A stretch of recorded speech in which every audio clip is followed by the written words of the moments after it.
Good morning, it's Lisa with Lisa Heal Yourself, and today I want to talk about pain and overwhelming symptoms.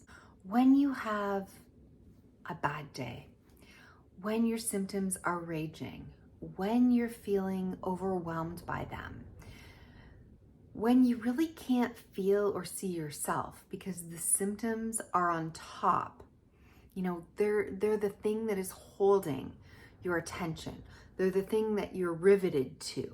And so it's hard to see your true self, your soul. It's hard to see this conscious part of your awareness that's really can be above that and look down as the witnesser and to really like who you are as a person. Because you're riveted to pain, you're riveted to symptoms, you're riveted to something that isn't you but feels like you because it's consuming you. So when you're consumed by symptoms, the first thing that you want to do is breathe.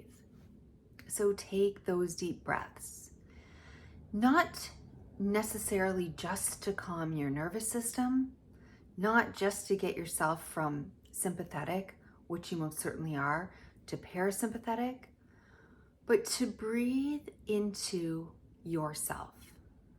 So when you breathe, you want to be breathing, I love you.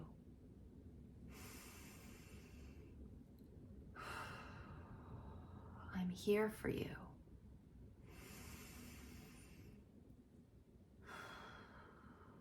I will never abandon you. We're saying things to our true self as our true self. We're saying the things to that inner child that we needed to hear and that we desperately need to hear now. Things like, you're okay. I'm with you. I know we're going to heal. You've got this. You can do this. And I love you deeply. I will never leave you. I will never abandon you. I will never leave you, no matter how hard it gets, or how long it is, or how bad it is. And I believe in you. I believe you can heal. And so this is what that meditative, that breathing, that deep state work is for. It's to connect, right? To connect in with the part of ourselves, the true part of ourselves, who knows who and what we are, right? Underneath the symptoms.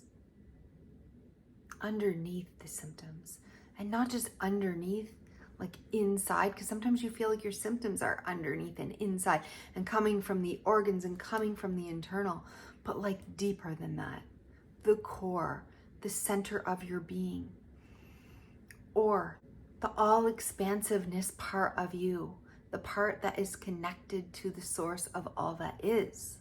The part that is the all that is in you, right? That part can hold so much. That part can hold these symptoms. That part can hold that pain. That part can hold the suffering. That part is big. That part is bigger than you. That part is the part that belongs to God. That part can hold all of it, right? And you, the truest part of you, is like you're mothering yourself. It's like you are God, the mother to the being, saying, I love you. I see you. I believe in you. I won't leave you. You're going to heal.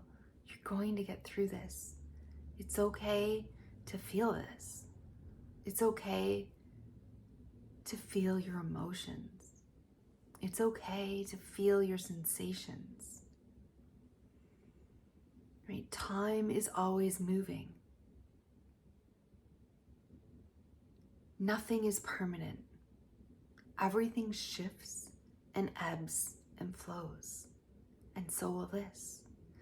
So it's like our wise self, it's like our God self, our God consciousness, our source self, reminding the identity that we are, reminding the small self that is suffering, that is sad, that is in pain, that is enveloped, that yes, you can do this, that yes, I love you, that yes, I hear you, I see you, and I will not abandon you. And when we self-soothe with this kind of talk, when we reach our deepest self with these kinds of messages of love, like unconditional love, we feel taken care of. We feel like everything's gonna be okay. We get what we need emotionally. We get that emotional support for the grief that it brings up and the hopelessness that it brings up and the helplessness that brings up, for all the emotions, the overwhelm that it brings up.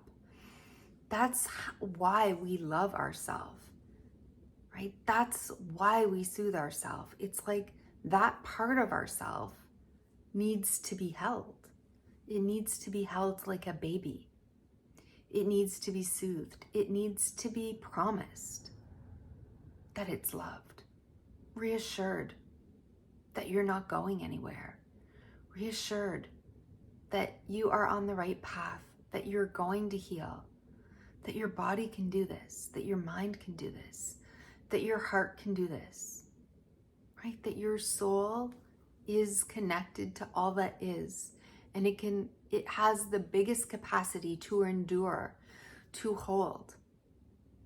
But when you share it with yourself, with your bigger self, with your God consciousness, with the source of all that is, when you share your internal hurts with the bigger part of you, the bigger part of you can hold it for the smaller part of you and reflect back what you need to hear, that you are loved, that you can do this, that you will never be abandoned, that this larger part cares deeply, that it sees you deeply.